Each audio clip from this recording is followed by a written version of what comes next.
Bonjour à tous. Dans cette vidéo, nous allons voir comment répondre à la problématique IFRS 16 avec une macro.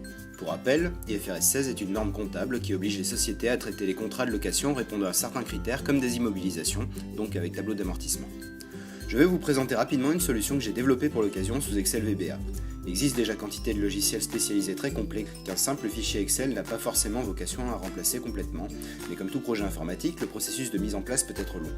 L'avantage de cette macro est d'offrir une solution économique et clé en main, utilisable tout de suite ou avec des adaptations mineures pouvant être réalisées à la volée, un format idéal pour de petites structures, à des fins de pointage ou tout simplement pour bénéficier d'une vision anticipée en attendant le déploiement de la solution définitive.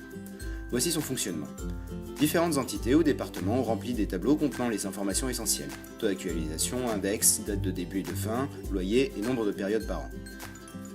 Ma macro propose plusieurs options, telles que la date de début d'analyse, le nombre d'années d'analyse souhaitées et le paramétrage du colonnage des fichiers sources. Je sélectionne d'abord le répertoire contenant mes sources.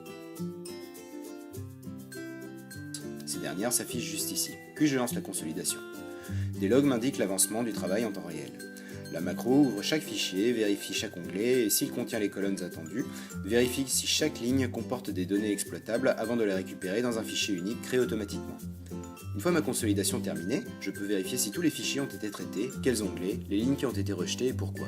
On peut imaginer tous les contrôles que l'on souhaite. Vérification de la présence de données, de son format correct, si la date de fin n'est pas inférieure à la date de début, etc.